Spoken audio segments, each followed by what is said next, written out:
അപ്പോൾ ഇനി നമ്മൾ കാസർഗോട്ടേക്ക് വെച്ച് പിടിക്കുകയാണ്. വിശന്ന് നിൽക്കുകയാണെന്നറിയാം. ഓരോ നാട്ടിലും ഭക്ഷണ വിഭവങ്ങൾക്ക് വൈവിധ്യങ്ങളേറെയാണ്. നിങ്ങൾ ആരെങ്കിലും പള്ളിക്കറിയും ചിക്കൻ ചുക്കയും കഴിച്ചിട്ടുണ്ടോ? ഞാൻ പള്ളിക്കറി കഴിച്ചിട്ടുണ്ട്, പക്ഷേ ഈ ചിക്കൻ ചുക്ക എന്താണെന്ന് കണ്ടറിയണം. പറഞ്ഞു വന്നത് കാസർഗോഡ് ജില്ലയിലെ പ്രിയപ്പെട്ട വിഭവങ്ങളെക്കുറിച്ചാണ്. പള്ളിക്കറി എന്ന് പറഞ്ഞാൽ നല്ല ബീഫിൻ്റെ കറി, തേങ്ങ കേട്ട് വെച്ച് ഗ്രേവി ഇല്ലാത്ത അടിപൊളി ചിക്കൻ കറിയാണ് ചിക്കൻ ചുക്ക. മധൂർ കൊല്ലിയിലെ കൊല്ലിയ തട്ടുകടയിലേക്കാണ് വൈറലായ ഏറെ ഫാൻസ് ഫോളോയിങ് ഉള്ള ആ തട്ടുകടയിലേക്കാണ് ഇന്നത്തെ നമ്മുടെ യാത്ര. ഞാൻ കാസർഗോഡ് ജില്ലയിൽ വന്നപ്പോൾ രുചിച്ചറിഞ്ഞ രണ്ട് പ്രധാനപ്പെട്ട വിഭവങ്ങളാണ് കാസർകോട്ടെ ചിക്കൻ ചുക്കയും പള്ളിക്കറിയും. മറ്റേതെങ്കിലും ജില്ലയിൽ ഈ ചിക്കൻ ചുക്കയും പള്ളിക്കറി ഉണ്ടോ എന്ന കാര്യം എനിക്കറിയില്ല. പക്ഷേ കാസർകോട്ടെ ചിക്കൻ ചുക്കയ്ക്കും പള്ളിക്കറിക്കും നല്ല രുചിയാണ്.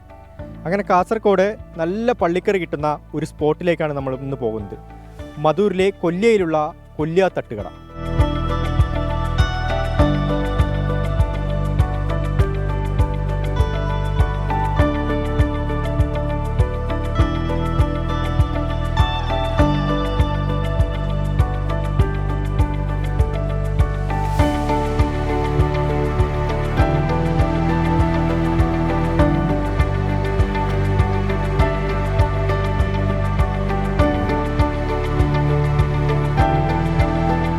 കാസർകോട്ടെ പ്രസിദ്ധമായ പള്ളിക്കറി കിട്ടുന്ന കൊല്ലിയിലെ തട്ടുകടയിലേക്ക് നമ്മൾ എത്തിയിട്ടുണ്ട് കേട്ടോ.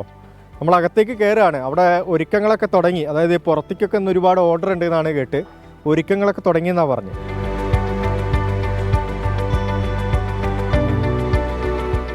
എന്തായി പള്ളിക്കറിയൊക്കെ ആയോ? എല്ലാം റെഡിയായി. ആളുകളൊക്കെ വരുന്നേ ഉള്ളൂ. വരും. ഇപ്പോൾ നമ്മുടെ അടുത്ത് ഉച്ചക്ക് ഭക്ഷണം കഴിക്കാൻ ഒരു മണിൻ്റെ ശേഷമേ ആൾക്കാർ വരും. പിന്നെ ഇപ്പോൾ പാർസലൊക്കെ കൊണ്ടുപോകാനൊക്കെ ആൾക്കാർ ഇപ്പോൾ തുടങ്ങും. പിന്നെ ഡെലിവറി ഉണ്ട്. നമ്മൾ ഡെലിവറിക്ക് ഇപ്പോൾ ഡെലിവറിൻ്റെ ആൾക്കാർ വരും, അവരെടുത്തിട്ട് കൊണ്ടുപോയി കൊടുക്കും. ഇപ്പോൾ എന്തെങ്കിലും പള്ളിക്കറി ഉണ്ടാക്കണമൊക്കെ ഒന്ന് കാണണം നമ്മുടെ പ്രേക്ഷകർക്ക്. അവിടെ കിച്ചണിൽ പോയിക്കോളി, പുറത്ത് എല്ലാവരും റെഡി ആയിട്ടുണ്ട്, എല്ലാം കാണാം.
അങ്ങനെ നമ്മൾ കൊല്ലിയ തട്ടുകടയിലെ അടുക്കളയിലേക്ക് എത്തിയിട്ടുണ്ട് കേട്ടോ. ഇവിടെ ചിക്കൻ പൊരിക്കുന്നുണ്ട്, ഒപ്പം ചിക്കൻ ബിരിയാണി ആയിട്ടുണ്ട്, ചിക്കൻ ചുക്കയുണ്ട്, അതുപോലെ തന്നെ നമ്മുടെ പ്രിയപ്പെട്ട പള്ളിക്കറി, വിദേശത്തേക്കൊക്കെയുള്ള പള്ളിക്കറി ഇപ്പോഴും ആയിക്കൊണ്ടിരിക്കുകയാണ്. വിറകടുപ്പിലാട്ടോ പാചകം, അതാണ് ഇവിടുത്തെ പ്രത്യേകത. ചേട്ടാ ഇപ്പം എന്തായി പള്ളിക്കറി? ഇത് റെഡിയായി, സാധനം റെഡിയായി. ഇപ്പോൾ നമ്മൾ ഓപ്പൺ ആക്കാനായി. 11 മണിക്കാണ് ഓപ്പണുള്ളത്. ഇപ്പോൾ ഫുള്ള് റെഡിയായല്ലോ. പിന്നെ ആൾക്കാർ വരാൻ തുടങ്ങും, കൊടുക്കാൻ തുടങ്ങും. നമ്മൾ ഗൾഫിലേക്കൊക്കെ ഇവിടെ നിന്ന് പള്ളിക്കറി പോകാറുണ്ട് എന്ന് കേട്ടിട്ടുണ്ട്. ഡയറക്റ്റ് നമ്മൾ കൊടുക്കുന്നതല്ല, ആ പോകുന്ന ആൾക്കാർ ഇവിടെ വന്ന് കൊണ്ടുപോകും, അല്ലെങ്കിൽ നമ്മൾ അവർക്ക് എത്തിച്ചു കൊടുക്കും. അങ്ങനെയാണ്. ഇപ്പോൾ എത്ര വർഷമായി തുടങ്ങി? ഇത് 5 വർഷമായി. ഈ കാസർഗോഡ് ജില്ലയിൽ വന്നു കഴിഞ്ഞാലേ കൊല്ലിയ തട്ടുകടയിലെ പള്ളിക്കറി കഴിക്കണം എന്നാണ് പറയും. അതന്നെ, അത് എല്ലാവരും നമ്മളെ കേരളം മൊത്തം, കർണാടക എന്നൊക്കെ ഇവിടെ കഴിക്കാൻ പറ്റും. എല്ലാവരും വരും കഴിക്കാൻ. വേറെ എന്തൊക്കെയാണ് ഇവിടെ ഉള്ളത്? ഇവിടെ ഇവിടെ സ്ഥാപനത്തിൽ വിൽക്കുന്ന beef, chicken sukka, chicken fry, പിന്നെ ചിക്കൻ ബിരിയാണി, പിന്നെ പൊറോട്ട, നെയ്പ്പത്തൽ, പിന്നെ പണ്ടത്തെ പഴയ പത്തലുണ്ട് കൈപ്പത്തൽ, അത് ഇങ്ങനെ വിൽക്കും. പിന്നെ കാറ്ററിങ്ങിന് നമ്മൾ എല്ലാം ഉണ്ടാക്കി കൊടുക്കും. ഫാസ്റ്റ് ഫുഡ് ഐറ്റം എല്ലാം കൊടുക്കും. ആദ്യം ചെറിയൊരു കടയിൽ നിന്ന് തുടങ്ങിയത് കൊണ്ടുപോലെ ഇപ്പോൾ ബീഫ് എത്ര കിലോ ബീഫ് ഒരു ദിവസം വയ്ക്കും? ഞങ്ങൾ ഒരു ദിവസം ഒരു 1-2 പോത്തിറക്കും റെഡിയായി.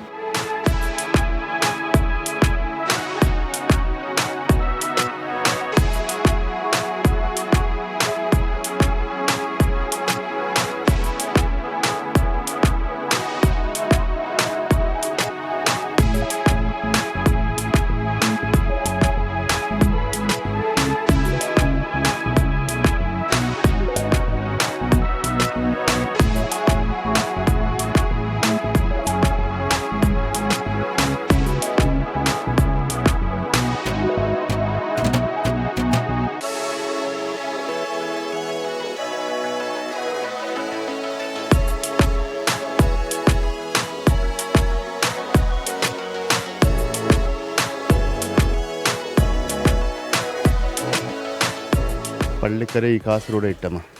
ഈ പള്ളിയിലെല്ലാം ഉണ്ടാക്കുന്നില്ലേ, റാത്തിബിന് ഇങ്ങനത്തെ പരിപാടിക്കെല്ലാം ഉണ്ടാക്കുന്ന പേരുള്ളത് പള്ളിക്കറി എന്ന് പറയുള്ളൂ. കാസർഗോഡ് മെയിൻ ഐറ്റമുള്ളൂ പള്ളിക്കറി. കാസർഗോഡ് വന്നിട്ടുണ്ട്. നെയ്ച്ചോറ് പോവും, ചിക്കൻ സുക്ക പോവും, ബിരിയാണി പോവും, പിന്നെ പൊറോട്ട, ചപ്പാത്തി, അങ്ങനത്തെ ഇതെല്ലാം സ്പെഷ്യലായിട്ടുള്ളത്.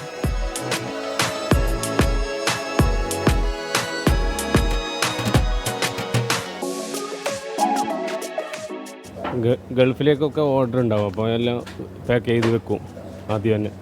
പിന്നെ ആൾക്കാർക്ക് പണിക്കാർക്ക് കൊണ്ടുപോകാനുള്ള 400 ഗ്രാം കറി, 400 ചോറ്, 100 ഗ്രാം കറിയുള്ള കെട്ട് പണിയെടുക്കുന്ന സ്ഥലത്തേക്കൊക്കെ കൊണ്ടുപോകും. അങ്ങനെ അതെല്ലാം മുമ്പേ സെറ്റ് ചെയ്ത് വെക്കും. ഗൾഫിലേക്ക് പാക്കിങ് തന്നെ വേറെ പാക്കായിട്ട് നന്നായി ചെയ്യൂല്ലേ? അന്ന് നല്ല ഡബിൾ പാക്ക് ചെയ്യും. ഇത്രയും ദൂരത്തുണ്ടോ, കേടുവരുമോ? ഇല്ല, അങ്ങനെയൊന്നുമില്ല, ഒരു ദിവസം നിൽക്കും ഫുള്ളായിട്ട്. പിന്നെ ഫ്രീസർ ചെയ്ത് കൊണ്ടുപോകുന്ന ആൾക്കാർ.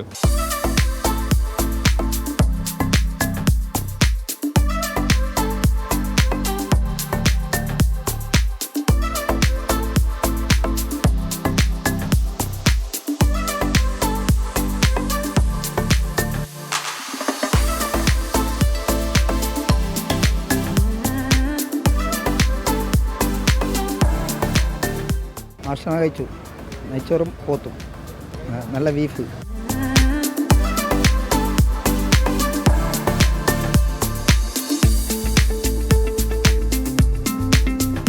അപ്പോൾ നമ്മൾ പ്രവാസിയാണ്, അപ്പോൾ നാട്ടിലെത്തിയാൽ ഫുൾ ടൈം ഇവിടെ ഇടയ്ക്കിടയ്ക്ക് വരാറുണ്ട്.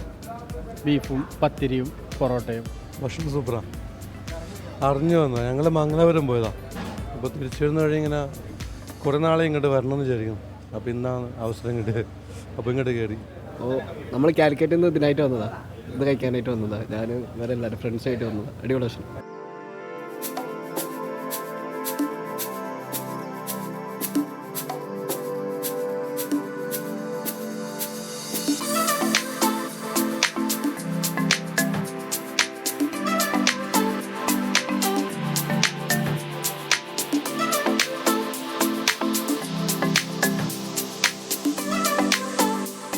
അങ്ങനെ നമ്മുടെ കൊല്ലെ തട്ടുകടയിലെ പള്ളിക്കറിയും പത്തലും എൻ്റെ മുന്നിലേക്ക് എത്തിയിട്ടുണ്ട്. ഇനി നമുക്കിതൊന്ന് കഴിച്ചു നോക്കാം. വിജയ് ഷണങ്കൂരിനും രജീഷ് കരുവള്ളൂരിനുമൊപ്പം അരുൺ പാറക്കൽ, 24 കാസർഗോഡ്. അരുണിനെ ഓർത്തിട്ട് അസൂയ തോന്നുന്നുണ്ട്. കാരണം ഈ ബീഫും സ്ലോ കുക്ക് ചെയ്ത ബീഫ് പള്ളിക്കറി എന്ന് പറയുന്നത് ഈ നെയ്ച്ചോറിൻ്റെ കൂടെ ഒരു വല്ലാത്ത കോമ്പിനേഷനാണ്. അത് കഴിച്ചവർക്കറിയാം. ഈ കൊല്ലിയിലെ തട്ടുകട വളരെ ഫേമസ് ആണ്. അപ്പോൾ എല്ലാവരും ട്രൈ ചെയ്യുക. എൻ്റെയും വലിയ ആഗ്രഹമാണ് അവിടെ പോയി ഒരു ദിവസം ഈ പള്ളിക്കറി കൂട്ടി ഇച്ചിരി നെയ്ച്ചോറ് കഴിക്കണം. അപ്പോൾ ആഗ്രഹം ബാക്കി വെച്ചുകൊണ്ട് അത് എന്തെങ്കിലും സാധ്യമാക്കാനുള്ള ആഗ്രഹത്തോടെ അല്ലെങ്കിൽ പ്രതീക്ഷയോടെ ഇന്നത്തെ റൈഡിംഗ് റിപ്പോർട്ടർ അവസാനിപ്പിക്കുകയാണ്. നാളെ ഇതിലും രുചിയേറിയ വിഭവങ്ങളുമായി മനോഹരമായ കാഴ്ചകളുമായി വീണ്ടും എത്താം. ഇനി പോലീസ് ഡയറിയുടെ സമയമാണ്. പ്രേക്ഷകർക്കൊപ്പം സുഹേൽ മുഹമ്മദ് എത്തും. നമസ്കാരം.